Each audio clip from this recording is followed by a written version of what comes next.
Bonjour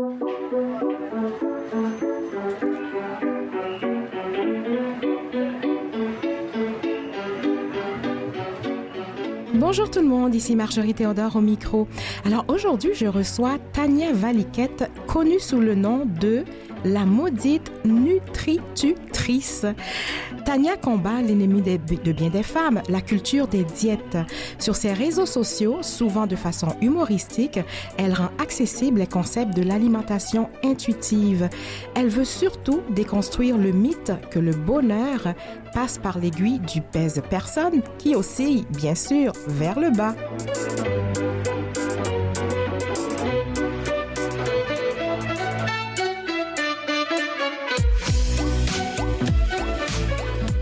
Bonjour Tania Valiquette. Salut.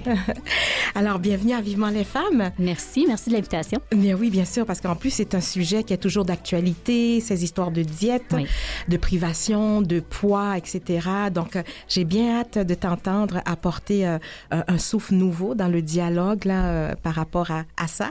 Pour être nouveau, c'est assez nouveau. Les gens sont pas tant habitués d'entendre parler de ça. Il y a beaucoup de mythes qui entourent cette nouvelle façon de voir les choses. Oui, exactement. Donc, je pense que oui, je vais devoir démystifier beaucoup de choses. Oui, c'est ça. Puis moi, je vais apporter aussi des petites expériences personnelles aussi. Parfait.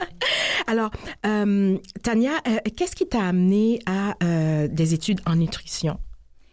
On remonte à loin, là, quand même. Des études en nutrition, mais moi, j'ai grandi sur une ferme laitière. Fait que je pense que le côté agriculture toujours fait partie de ma vie. Donc, je me suis intéressée à la nutrition de cette façon-là. Mais il y a aussi l'aspect santé qui m'intéressait. À l'école, j'étais bonne en biologie, en chimie, par exemple. Donc, je me suis dit, j'aimerais ça aller dans un domaine de la santé, mais j'aimais moins les hôpitaux. Puis, j'aimais beaucoup aller du côté de la prévention. Oui. Et c'est là que j'ai vu que la nutrition, c'était un domaine où j'aurais certainement un impact au niveau de la prévention de la santé des gens. Oui, plutôt que d'aller vers dans le curatif. Oui, puis il y en a beaucoup, puis ça en prend. Mais je pense que d'aller en avant des problèmes de santé, ça manque beaucoup, puis c'est l'aspect qui m'intéresse le plus. Oui, tout à fait.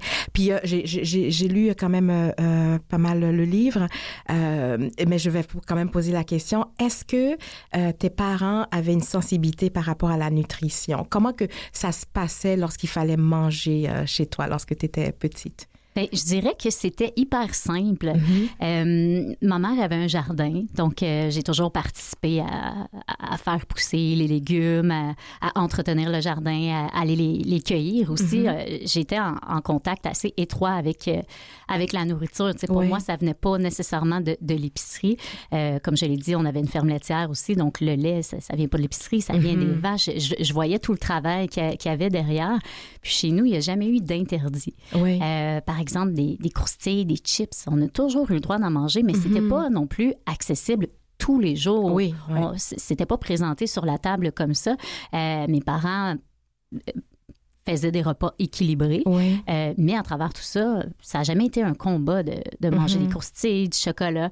Ma mère est une très bonne cuisinière, puis elle faisait toutes sortes de desserts, puis pour moi, ça n'a jamais été, exemple, des biscuits, j'ai pas le droit de manger ça parce que c'est pas santé. Ma mère les faisait, les biscuits, puis je me posais pas de questions, puis c'est en vieillissant que j'ai réalisé de plus en plus à quel point c'était pas comme ça partout les autres familles. Exactement. Qui avaient des interdits alimentaires qui, chez nous, n'existaient pas.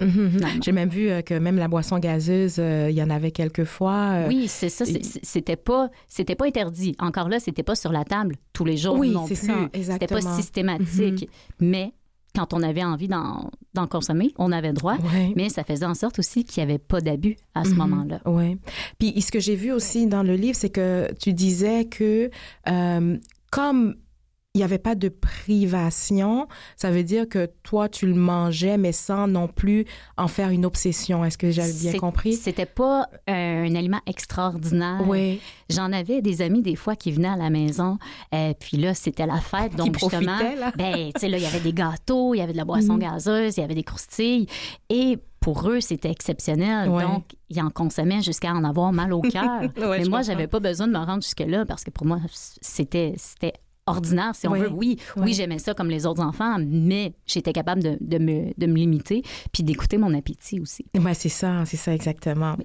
Donc, on l'entend, tu es une bonne communicatrice, puis d'ailleurs, tu es animatrice de radio à CFLO FM. Puis, qu'est-ce qui a été la bougie d'allumage qui t'a incité à combiner comme la nutrition et tes habiletés de communication? Parce que tu es aussi conceptrice de contenu. Oui, sur les médias sociaux. Sur les médias sociaux. On dirait que la vie m'a menée tranquillement vers ça parce que, bon, j'ai réalisé que ce que j'aimais de la nutrition, c'était beaucoup de faire des conférences, des ateliers. À la radio CFLO, ça a commencé par des petites chroniques comme ça. Puis j'ai vraiment aimé ça. Donc, je me suis posé des questions en lien avec mon métier parce que je réalisais que la nutrition, est-ce que j'aimais ça tant que ça, de recevoir des clients? Puis on était beaucoup dans la perte de poids aussi parce que je travaillais au privé. Puis encore là, je recule de quelques années, puis déjà à ce moment-là, on dirait que j'y croyais pas tant que ça. Je croyais pas à ce que je vendais moi-même. Oui. Je me sentais imposteur. Donc, je me suis beaucoup posé des questions en lien avec ma carrière. J'ai même été voir un orienteur pour m'aider dans tout ça.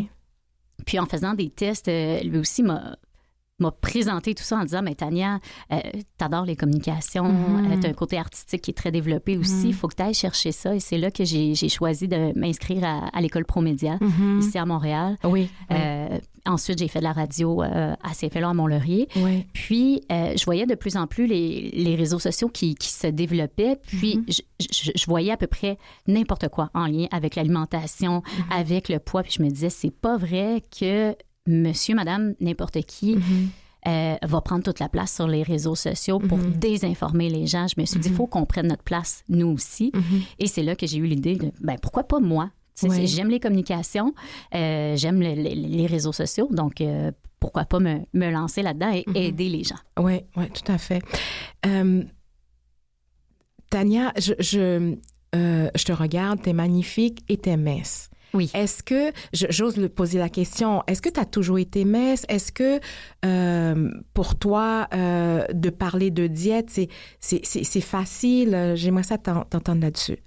À la question, est-ce que j'ai toujours été mince? Oui, j'ai toujours été relativement mince. J'ai eu une période à l'adolescence où j'ai pris un peu plus de poids, mais tu sais, ça n'a jamais été problématique. Je me suis jamais battue avec mon poids.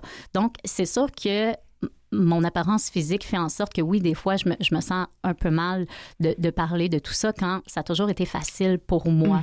Mais je rappelle aux gens que quand je prends parole en lien avec l'approche anti-diète, l'alimentation intuitive, c'est toujours en tant que professionnelle de la santé. Je me base sur la science et non pas sur mon expérience personnelle et mon corps. Mon corps ne change rien à la science. Fait que j'essaie vraiment de focusser là-dessus puis de me dire, tu sais, peu importe mon poids, la réalité est telle qu'elle est. Mais je peux comprendre que des personnes grosses qui vont m'entendre dire, non, il n'y a pas d'interdit. Oui, c'est facile pour toi, regarde le poids que tu as. Tu n'as pas à te battre avec ça. Mais la réalité fait en sorte que c'est vrai aussi pour les personnes grosses qu'il n'y a pas de bons et de mauvais aliments. C'est vrai pour tout le monde. Pour tout le monde, exactement. C'est bien dit.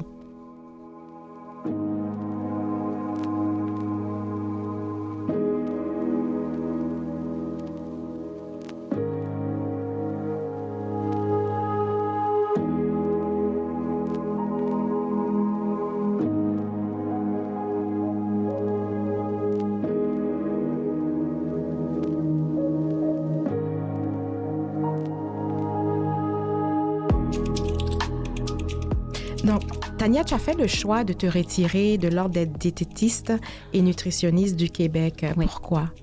Ça n'a pas été un choix facile parce que ça faisait 16 ans que je faisais partie de cet ordre professionnel-là et je me suis énormément battue pour ce métier parce que je trouve qu'on n'est pas... je dis on. C'est difficile de faire la coupure, mais les nutritionnistes ne sont pas suffisamment reconnus.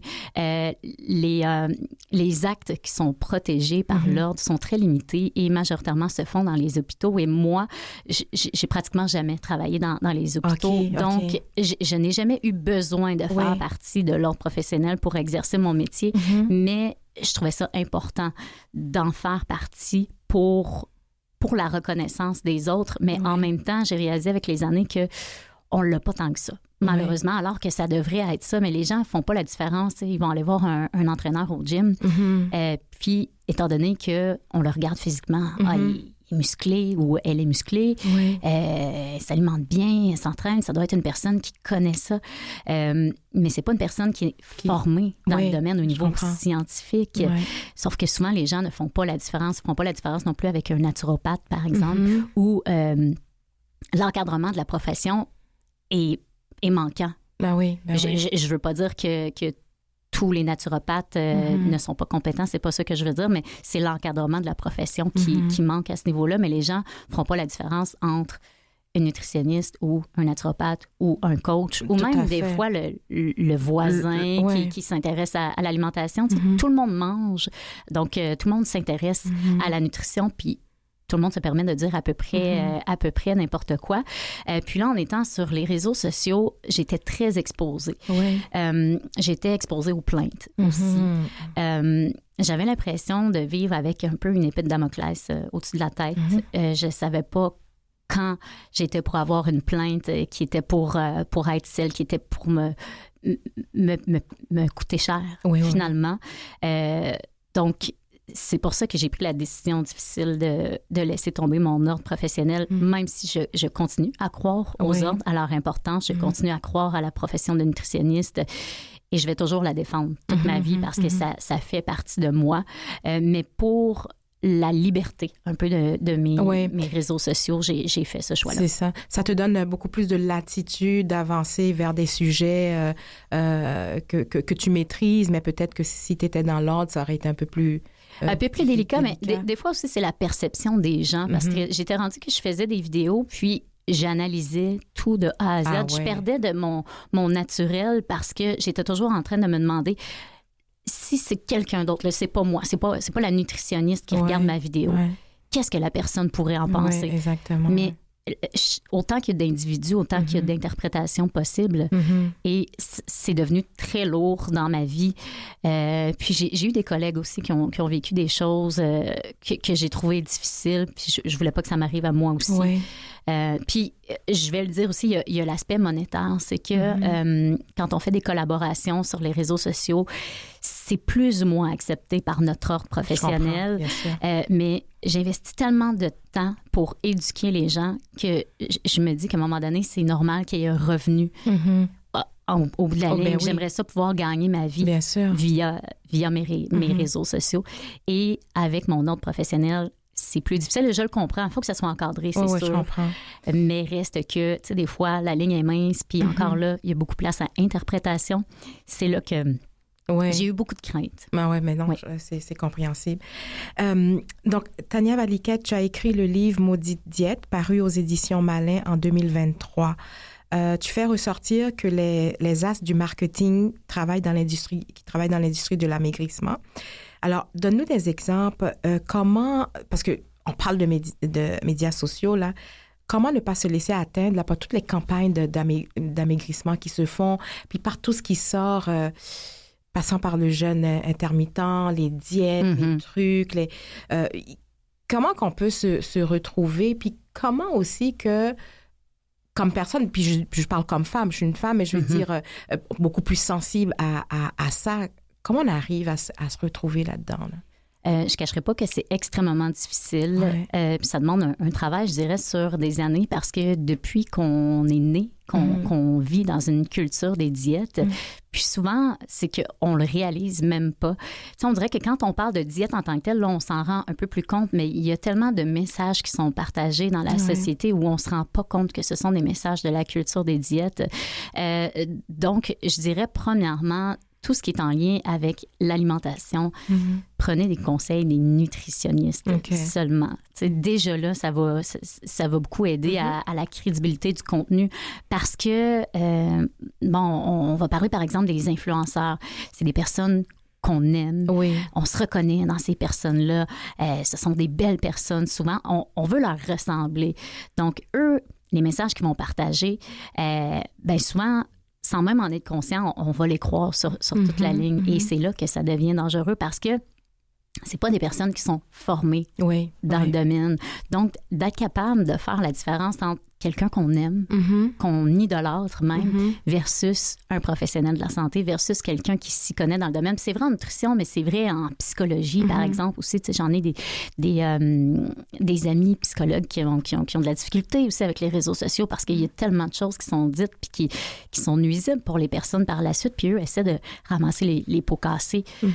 Ensuite, donc, c'est pas facile. Moi, je vous dirais, sur vos réseaux sociaux, essayez vraiment de suivre des personnes de chacun des domaines et qui se connaissent dans chaque domaine. Et soyez assurés que c'est la bonne personne. T'sais, en nutrition, c'est les nutritionnistes. Au niveau de plus l'estime de soi, ça va être les psychologues, les psychothérapeutes. Si c'est les médicaments, ça va être les pharmaciens. Chacun a sa spécialité. Puis il faut respecter notre spécialité aussi. Et quand on est un professionnel de la santé, on est supposé de connaître nos limites aussi. Puis d'être critique, je pense aussi, c'est super important. Puis je dirais que, justement, sur mes réseaux sociaux, j'essaie beaucoup de partager des exemples de la culture des diètes. J'ai eu un bout où c'était pratiquement au quotidien. Aujourd'hui, dans le monde de la culture des diètes, qu'est-ce qui s'est passé? Il s'est passé telle affaire. Par exemple, je regarde une émission de télévision, il y a quelqu'un qui mange une poutine et là, la personne fait un commentaire « Ouais, t'as choisi le menu santé. Je ne sais pas si vous avez remarqué, mais quelqu'un qui mange une poutine, c'est pratiquement sûr qu'elle va recevoir un commentaire. Juste récemment, cette semaine, je suis allée m'acheter une barre de chocolat au dépanneur. J'avais envie d'une barre de chocolat. Puis j'ai croisé quelqu'un que je connaissais. Puis la personne m'a dit « Ouais, ça ne sera pas bon pour ta diète, ça. » Ça, c'est un exemple de culture des diètes. Pour cette personne-là, c'était banal, c'était pour faire rire. Bien sûr. Il n'y a pas de mauvaise intention nécessairement derrière ça, mais ça fait en sorte qu'on croit dans notre tête que de manger de chocolat, c'est pas correct. On fait pas le bon geste, puis on va prendre du poids automatiquement en faisant ça. Exactement. Puis on a tous des biais inconscients, là. C'est-à-dire que si la personne est en surpoids et puis on voit que c'est de la pizza, de la poutine, des trucs comme ça, on a déjà des préjugés. Oui, parce qu'en plus, je suis une personne mince. Si j'étais sortie du dépanneur avec ma barre de chocolat et que j'étais une personne grosse. Oui. Et le regard est différent. Exactement. C'est vraiment ça. Mais tout ça, ça fait partie de la culture des diètes. Donc, c'est de développer ses compétences à comprendre qu'est-ce que c'est que la culture des diètes pour être capable de la reconnaître. On peut pas l'empêcher d'être là. Elle va toujours exister. Mais si on apprend à bien la reconnaître, on va être capable après de prendre un pas de recul puis de dire « Ah, ça, c'est pas bien. Je vais faire attention à comment je parle dorénavant aussi. » Tout à fait, tout à fait. Aussi, le lien entre mince et santé et en surpoids, mauvaise santé. Oui. Mais c'est pas toujours vrai. C'est pas toujours vrai, effectivement. Dans la science, oui, il y a une association entre un poids plus élevé, puis par exemple le développement du diabète de type 2, par exemple.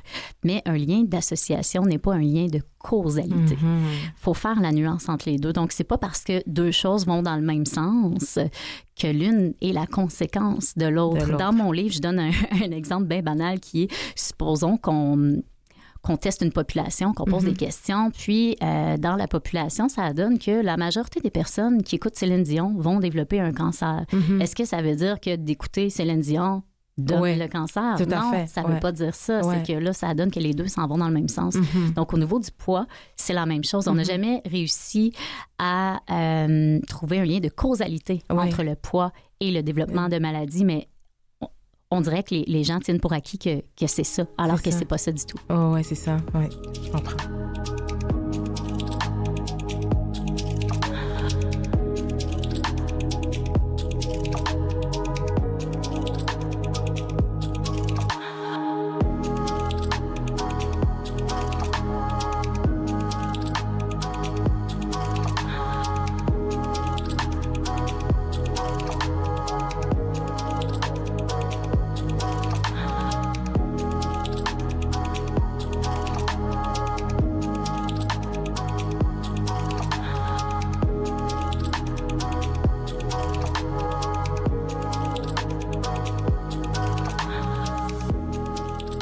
Donc, Tania, tu mets de l'avant l'alimentation intuitive pour contrer justement la culture des diètes.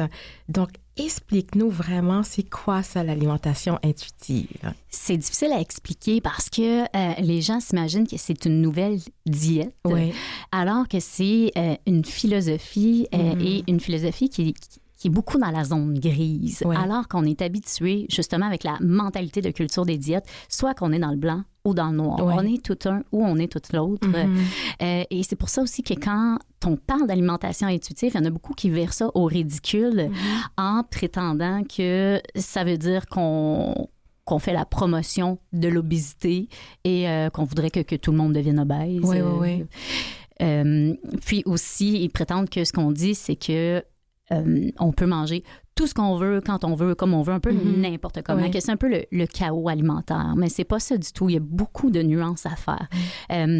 C'est basé sur 10 principes. D'accord. Je peux les nommer et faire un petit résumé, là, mais c'est sûr que l'alimentation intuitive, on pourrait en parler en long et en large. Le premier thème, si on veut, ça va être de rejeter la mentalité de la culture des diètes. Un peu ce dont je parlais tantôt. La culture des diètes, pour faire un résumé, là, c'est tout ce qui nous pousse à croire que, premièrement, les personnes grosses ont moins de valeur que les personnes minces et qu'elles devraient changer à tout prix pour avoir plus de valeur et pour être plus heureux dans la vie.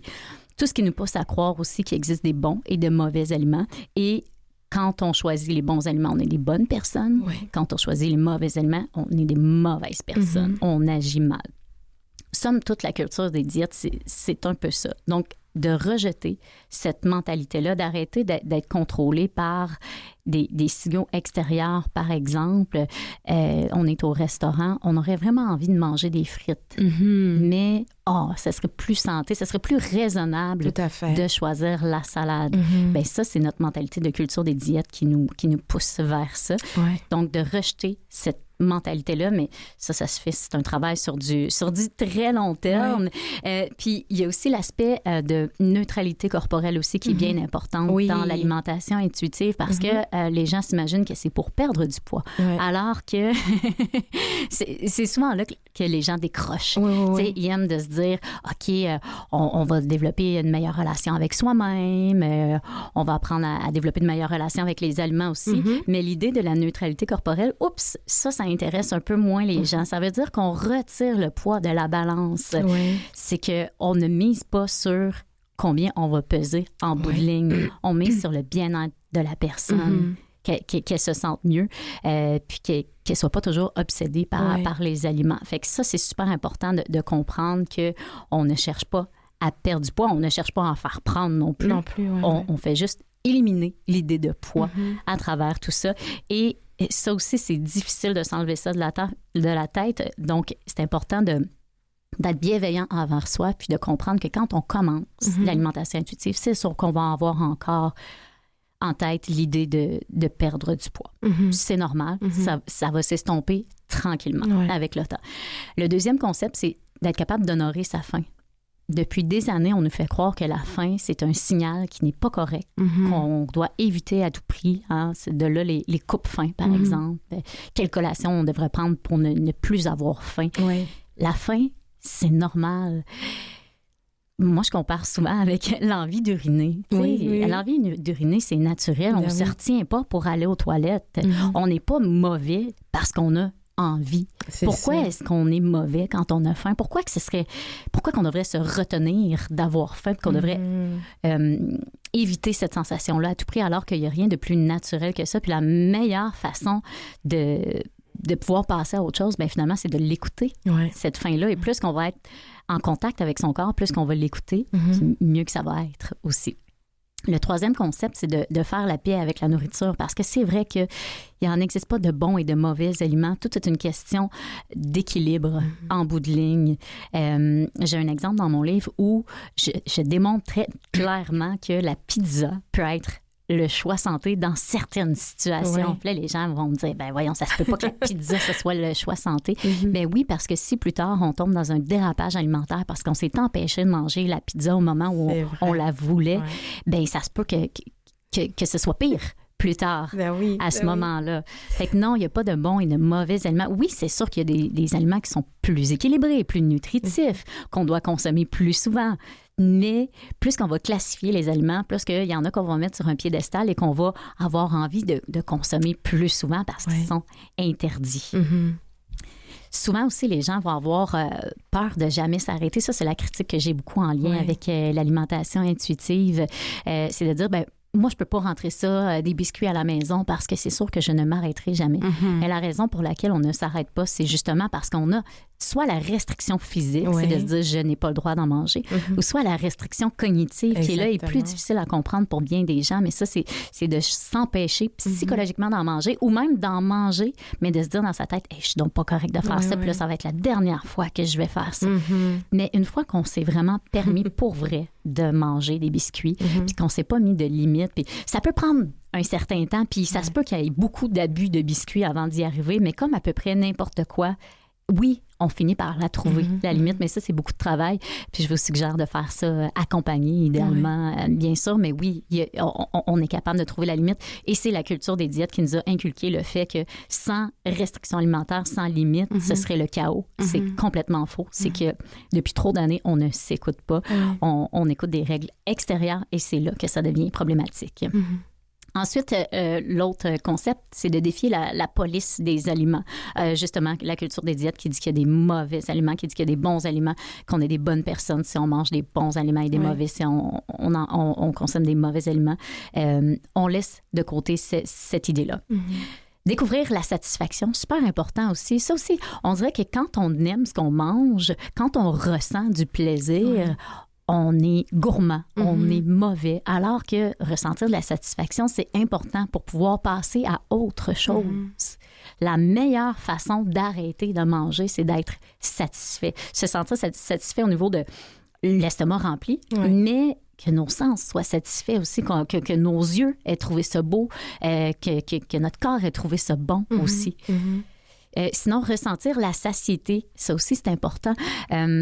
Souvent, les gens, justement, vont tellement s'empêcher de manger plus tard qu'ils vont manger jusqu'à temps d'être remplis à ras-bord, d'être trop remplis. Pour eux, la sensation de satiété, c'est d'être pratiquement sur le bord de vomir. Oui, tout à fait. Il faut s'arrêter avant ça. Mais pour être capable de s'arrêter avant ça, il faut être convaincu dans notre tête qu'on pourra manger plus tard à ce moment-là. On va revenir, Tania. Parfait.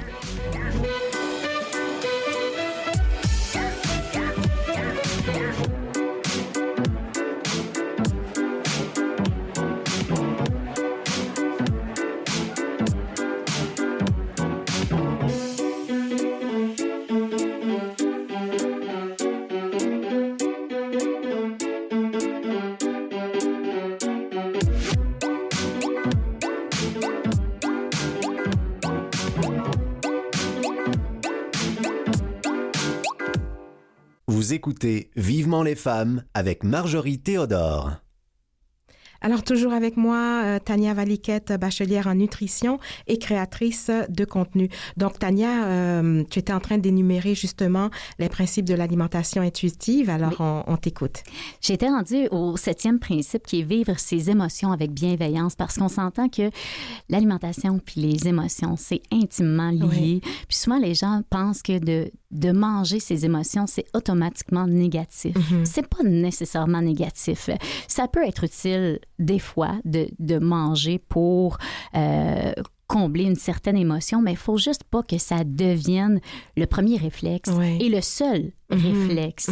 Même si on le fait une fois de temps en temps, faut pas se taper sur les doigts puis se dire à quel point qu'on n'est pas bon d'avoir fait ça. Et souvent aussi, on pense qu'on mange nos émotions alors qu'on est en réaction à un manque physique de nourriture. Ça aussi, il faut se poser la question. Il y a des moments où on a l'impression de perdre le contrôle en mangeant, puis on se dit, c'est parce que là, je suis triste ou parce que j'ai vécu une telle émotion. Mais en réalité, c'est parce qu'on n'a pas mangé suffisamment au repas précédent ou qu'on n'a pas pris de collation, puis on met ça sur le dos de l'émotion qui est venue amplifier le tout. Donc, d'abord, c'est de se poser la question, est-ce que j'ai mangé suffisamment? Ensuite de ça, c'est d'être capable de reconnaître l'émotion aussi, puis de se dire, bon, mettons cette fois-là, je sais pas, j'ai mangé une barre de chocolat parce que j'étais triste. OK, mais qu'est-ce que je peux faire d'autre? Tout à fait, Ça, c'est important de reconnaître ses émotions parce que plus qu'on va les refouler, plus qu'on risque de tomber dans des dérapages alimentaires. Puis c'est d'essayer aussi de régler le problème à la source, parce que plus qu'on va mettre ça de côté, bien sûr, plus que le problème va s'amplifier et que la solution va toujours être l'alimentation. Sinon, 8e principe, respecter son corps. On voit tellement notre corps comme une simple enveloppe corporelle que les gens analysent, scrutent à la loupe. Nos corps sont différents et ça, faut l'accepter en tant que société. Il faut arrêter de faire croire aux gens qu'il y a un seul modèle de beauté unique. La génétique fait en sorte qu'on est tous différents et c'est tellement exceptionnel et on devrait célébrer notre différence plutôt que de faire en sorte qu'on veuille tout être dans le même moule. C'est ça, tout à fait. Il faut être capable de reconnaître ce que notre corps fait plutôt à quoi il ressemble. Tu sais, que ce soit tout ce qu'on ressent en écoutant une chanson. Par exemple. Bien sûr. On a plein d'émotions. Quand on est assis devant un feu, qu'on ressent la chaleur, qu'il y a une odeur aussi, notre corps est capable de nous faire vivre plein de choses et c'est important de reconnaître ça aussi. 9e principe, bouger, sentir la différence, bouger par plaisir. Depuis toujours, l'activité physique est vu comme quelque chose qu'on doit faire pour brûler les calories. Contraignant et tout pour, justement, pour brûler les calories. Puis souvent, c'est associé à quelque chose de déplaisant aussi parce qu'on va faire de l'activité physique dans le but de perdre du poids. Bien sûr. Donc, on ne choisira pas nécessairement les activités qu'on aime le plus, alors que pour pouvoir en faire régulièrement, il faut aimer ça. Puis même depuis qu'on est tout petit, là, on nous présente l'activité physique comme quelque chose qui va faire en sorte qu'on va avoir un poids santé. Mais au-delà du poids, il faut que ça soit plaisant. C'est super important. Et finalement, le 10e, c'est d'honorer sa santé par une alimentation bienveillante. On n'est pas des robots. On n'est pas des machines, on est des êtres humains. Il faut comprendre qu'on a des émotions, des sensations, puis c'est bien correct.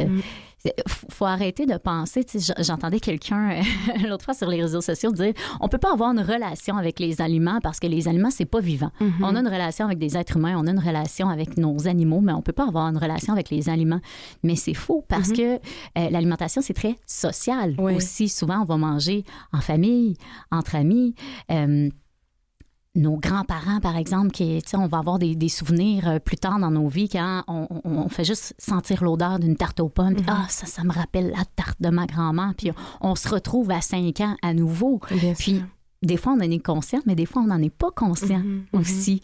Fait d'arrêter de faire semblant que tout ça n'existe pas.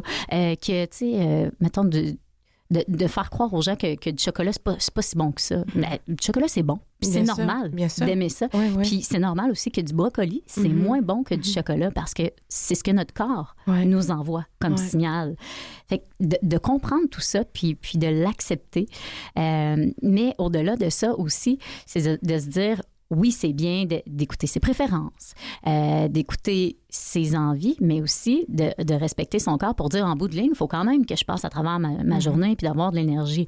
De là, quand les gens disent, ça veut dire que vous permettez de manger n'importe quoi, n'importe comment, tu sais, si pour dîner, tu as mangé juste un cornet de crème glacée, je vais dire, tu te rendras pas au souper. Là. Ça va prendre quelque chose de plus équilibré que ça pour te soutenir. Non pas parce que, là, tu vas prendre du poids à manger juste la crème glacée. Non, c'est plus, tu n'auras pas l'énergie pour passer à travers la journée. Tu vas être fatigué, tu vas finir par être irritable. Donc, ça va prendre quelque chose de plus soutenant. Fait qu'une alimentation bienveillante, c'est tout ça. Oui, c'est ça. Moi, c'est de la musique à mes oreilles, là, ce que tu dis, Tania, parce que j'ai comme des flashs, des trucs que moi-même j'ai fait pour moi, puis que en lisant le livre, puis en t'écoutant, je dis ça veut dire que c'était ça exactement. Premièrement aussi au niveau de la diversité corporelle, c'est que moi, chaque fois que j'allais faire du sport, où je prenais un coach et puis qu'on me disait que mon IMC, le gras doit être telle chose, je dois être pour ma hauteur, je dois être à tel poids, mais sauf que moi, je suis de race noire, donc j'ai mes formes et tout ça. Donc, je faisais violence sur moi pour être filiforme, mais je ne serai jamais filiforme. Je suis beaucoup plus dans la partie enrobée, mais de bien vivre avec son corps aussi.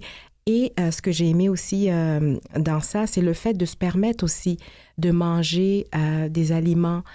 Comme ça, on n'est pas dans la contrainte. Ça veut dire on n'est pas dans le manque aussi. La frite, on la mange, mais ça ne veut pas dire qu'on va la manger chaque jour. Si on en profite réellement quand on la mange, puis qu'on fait confiance à notre corps, qu'on apprend à faire confiance à notre corps, on va réaliser que les frites, oui, le corps aime ça. Mais à un moment donné, il finit par être tanné comme n'importe quoi. Tu sais, je pense, on va dans le sud. La première journée, on regarde le buffet. Tout a l'air tellement bon. On mangerait de tout, mais à la fin de la semaine, on est écœuré. On voudrait manger autre chose. On voudrait être à la maison pour manger un bon repas maison. Exactement, mais c'est la même chose. C'est ça, l'alimentation. On finit par se tanner d'à peu près tout. Puis c'est comme ça qu'on vient chercher un certain équilibre. Puis pour revenir à l'IMC, c'est important de le mentionner que... Premièrement, ça visait à classifier des populations et non pas des individus. Et les personnes sur qui on s'est basé pour faire ces calculs-là, c'était des hommes de race blanche et qui étaient jeunes aussi. Ça. Puis après ça, on se base là-dessus pour calculer le poids santé de tout le monde. Ça n'a pas d'allure. L'IMC, c'est vraiment dépasse. Oui, tout à fait. J'aime ça.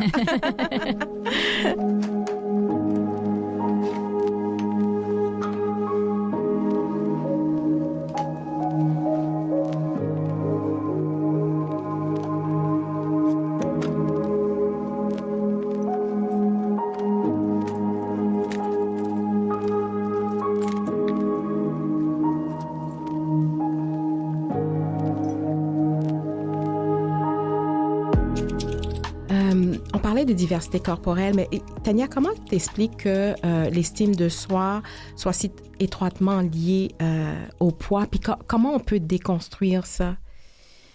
Bien, je dirais encore une fois que ça vient beaucoup de la culture des diètes parce qu'on a associé le fait d'être mince à la vertu. Oui. Pour être une bonne personne, on doit être mince. Pour défaire ça... C'est difficile en tant qu'individu. Je pense qu'on va devoir le faire en tant que société. Oui. Premièrement, de comprendre que le poids, ça ne dépend pas que de nous. C'est pas vrai qu'il suffit de manger mieux puis de bouger plus pour avoir un poids santé. Oui. C'est très différent d'une personne à l'autre. Puis il y a même 70 à 80% de notre IMC qui est déterminé par notre génétique. Déjà, en partant, on est bébé, là, puis ça a déjà été déterminé pour le 3/4 quel poids on aura à l'âge adulte. Fait que de défaire les mythes, ça va être la solution pour faire en sorte que les gens finissent par comprendre que c'est pas vrai qu'une personne grosse a moins de valeur qu'une personne mince. Mais tant et aussi longtemps qu'on croira ça, c'est difficile d'avoir une bonne estime de soi quand on a un poids élevé. Puis même, les critères sont tellement sévères. Le moindrement qu'on n'est pas très, très filiforme, très mince, bien sûr. On pense qu'on n'est pas correct parce qu'on pense qu'on est paresseux. Souvent, là, l'image qu'on se fait d'une personne grosse, elle va être assise devant la télévision en train de manger des cochonneries. Ça, c'est un mot que j'emprunte à la culture des diètes, mais c'est comme ça qu'on voit la personne grosse. Elle est paresseuse. Une personne grosse qui fait de l'activité physique, ça doit être vraiment parce qu'il faut qu'elle perde du poids. C'est parce qu'elle veut perdre du poids. Elle peut pas juste faire ça comme tout le monde devrait le faire. Est-ce que tu sens que dans ta mission de vie que tu t'es donnée, c'est-à-dire faire prendre conscience de ça aux femmes, puis je pense aussi aux hommes, est-ce que tu sens que c'est pas un coup d'épée dans l'eau que t'arrives à faire ce changement-là? Parce que lorsqu'on est sur les médias sociaux, le moins de monde qu'on regarde un petit peu un truc de diète et puis on nous bombarde. Donc toi, est-ce que tu sens que tu fais une différence dans ce que tu fais? Oui, mais je sais que le travail est constamment à recommencer parce que c'est très fragile. Ça arrive souvent que j'ai des abonnés qui me suivent depuis longtemps, qui vont m'arriver avec une nouvelle diète. Il y en a une qui est très populaire ces temps-ci, je ne vais pas la nommer. Mais les gens me parlent beaucoup de cette diète-là, puis ils me disent, mais qu'est-ce que tu en penses, toi, Tania? Mais c'est la même diète que toutes les autres auparavant. C'est juste qu'elle est présentée différemment par d'autres personnes aussi. Souvent, on passe par des personnalités publiques pour partager ça. Et ça fonctionne parce qu'on les aime, ces personnes-là, parce qu'on voit des résultats aussi chez ces personnes-là et on se dit, moi aussi, ça peut fonctionner. Fait que c'est un éternel recommencement, mais oui, j'en vois, je vois l'évolution. Il n'y a pas une journée qui passe sans qu'il y ait des gens qui viennent me voir sur mes réseaux sociaux pour me dire à quel point ils sont heureux que j'existe. Mais dans le fond, c'est pas moi, c'est toute la philosophie qui est derrière ça. Moi, je fais juste la partager finalement. Mais je sais qu'il y a encore énormément de travail à faire. Oui, tout à fait. Même si on a besoin de se faire répéter que le poids ne fait pas partie des déterminants de la santé, mais quel serait, selon toi, le bon discours sur l'obésité? C'est une excellente question. Le bon discours sur l'obésité. Je pense que justement, il ne faut pas avoir un discours en lien avec le poids. C'est la neutralité corporelle qui compte le plus. Okay. C'est de laisser de côté l'apparence physique de la personne et la prendre en tant qu'être humain. Puis de travailler au niveau des habitudes de vie avec cette personne-là. C'est ça qui est important parce que, les gens vont penser que je suis contre la perte de poids, mais je ne suis pas contre le fait qu'une personne perde du poids, mais c'est juste que quand on a cet objectif-là en tête, uniquement, c'est qu'on va focusser là-dessus et on n'aura pas, si on n'a pas des résultats concrets, on va se décourager. Alors que il y a des fois où on a fait des pas par en avant. Je vous donne un exemple concret. J'ai décidé de consommer plus de fruits et légumes. Oui. J'y arrive. Mais quand je monte sur la balance, ça fait 3 semaines que je fais ça, puis il n'y a pas de résultat. C'est ça. Qu'est-ce que je vais faire si mon objectif est de perdre du poids? Du poids uniquement. Je vais arrêter. Alors que de consommer plus de fruits et légumes, c'était excellent pour ma santé. J'aurais vu des impacts, que ce soit si la personne est diabétique ou si elle fait de l'hypertension, etc., sur la santé en général. Fait que je suis pas contre la perte de poids, je suis contre l'objectif premier de perdre du poids. Surtout qu'on sait que les gens qui commencent des diètes qui ont comme objectif de perdre du poids, c'est 85 à 95% des gens qui vont reprendre le poids perdu dans les années qui vont suivre. Et ça, c'est prouvé scientifiquement. Fait que je pense pas que c'est la bonne façon de s'y prendre. C'est plutôt c'est le chemin qui est pris. Il faut faire la différence entre des objectifs de saines habitudes de vie versus l'objectif de perdre du poids qui est très différent selon moi parce qu'on n'a pas le contrôle sur ce qui se passe sur la balance, mais on peut avoir un certain contrôle sur, de dire je vais prendre une marche 3 fois par semaine. Mais ça, c'est un objectif qui est concret. Mettons 15 minutes 3 fois par semaine. Est-ce que j'y parviens ou pas? Mais de dire, cette semaine, je vais perdre 3 livres, ça se peut que ça arrive, ça se peut que ça n'arrive pas. Là. On n'a pas le contrôle. Exactement.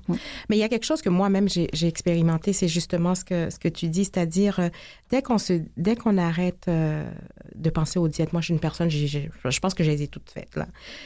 Mais dès que j'ai arrêté de penser aux diètes, sans m'en rendre compte, je perdais tranquillement. C'est sûr que c'est pas du jour au lendemain, mais tranquillement. Puis finalement, j'en fais plus depuis longtemps. Et puis je suis bien aussi à l'acceptation du corps et des formes et de qui on est. Donc, quelque part, en ne focusant plus sur les diètes, il y a un gain. Oui. Mais sauf que quand on ouvre notre téléphone ou qu'on laisse les médias sociaux, c'est que ça nous bombarde. C'est facile de retomber. De retomber là-dedans parce qu'il y a toujours, comme tu disais, une nouvelle, etc. Donc, c'est pas facile. C'est pas facile. C'est pour ça que je dis que le travail est toujours à recommencer. Il faut rappeler aux gens, il faut les ramener à l'ordre. Puis leur rappeler aussi de temps en temps, ça se passait comment... Supposons que je te pose la question, quand tu te sentais comment quand tu faisais une diète? En privation constante. Voilà. Est-ce que tu as envie de revivre ça? Tu sais, des fois, il faut se poser la question. Puis même, limite, je dis aux gens, si tu as besoin d'y retourner, retourne-y. Refais-le. Revis-le. Puis tu verras comment tu te sens. Parce que, tu sais, j'interdis pas aux gens non plus de faire des diètes. Moi, là, je trouve ça bien important que les gens comprennent qu'ils sont libres d'eux-mêmes, de choisir pour eux-mêmes. S'ils choisissent l'objectif de perte de poids, s'ils choisissent de faire une diète, ça les concerne. Moi, mon travail, c'est simplement de faire de l'éducation pour dire... Vous pouvez le faire. Il faut juste être conscient qu'il y a 85 à 95% des risques que ça n'arrive pas. Exactement.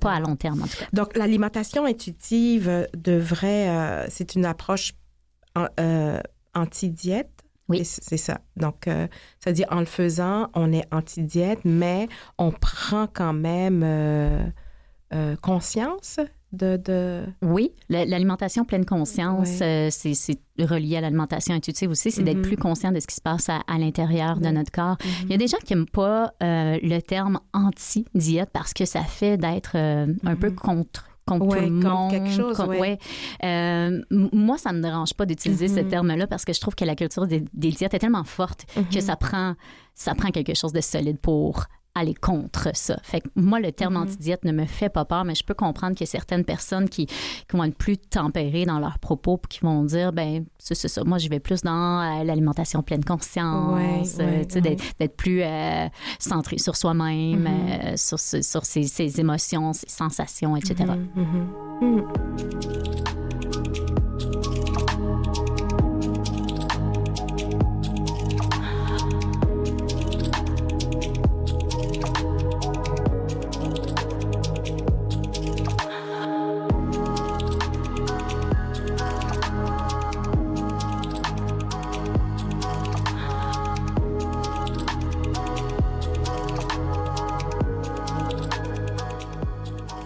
Tania, parmi les messages que tu fais passer, lesquels font plus réagir? Puis une autre question aussi qui me vient, est-ce que, parce que tu as fait du cabinet aussi, est-ce que tu sens que tu aides plus sur les médias sociaux qu'en cabinet? Donc alors, des questions pour toi.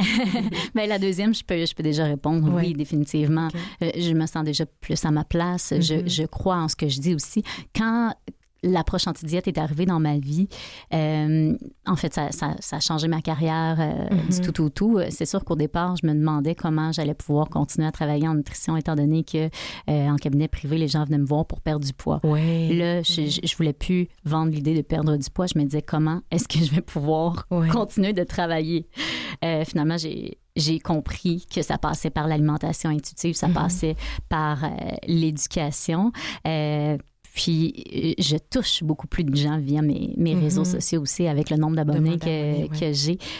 Puis, c'est comme je disais en début d'émission, je crois beaucoup plus à la prévention qu'au curatif ou aux rencontres 1 à 1, par exemple. Pour moi, en tout cas, c'est ce qui me passionne le plus. Puis oui, je crois que j'ai beaucoup plus d'impact à ce niveau-là. Est-ce que tu peux me rappeler la première question? C'est ça. Donc, parmi les messages que tu fais passer, lequel fait plus réagir, là? Ben, c'est vraiment le lien entre le poids et la santé. Tu sais, quand je dis qu'on n'a pas besoin d'être mince pour être en santé, les gens réagissent beaucoup à ça. Tu sais, par exemple, il y en a qui vont me dire ouais, mais tu sais, je suis plus capable de marcher parce que je suis trop grosse. Mais est-ce que c'est vraiment parce que la personne a un poids trop élevé qu'elle est plus capable de marcher ou parce qu'elle a un problème de genou? Tu sais, parce qu'on peut régler des problèmes sans nécessairement qu'il y ait une perte de poids. On peut améliorer la mobilité d'une personne sans qu'elle ait à perdre du poids. Je ne veux pas dire que la perte de poids n'aidera pas, mais souvent, on dirait qu'on jette tout sur le dos du poids, alors qu'il y aurait tellement d'autres choses à faire. Fait que je dirais que le message qui est le plus controversé, c'est ça. Et il y a aussi, tu sais, quand je parle d'alimentation intuitive puis que je dis qu'il n'y a pas d'aliments interdits, mais ça aussi, les gens ont beaucoup de la misère à croire à ça.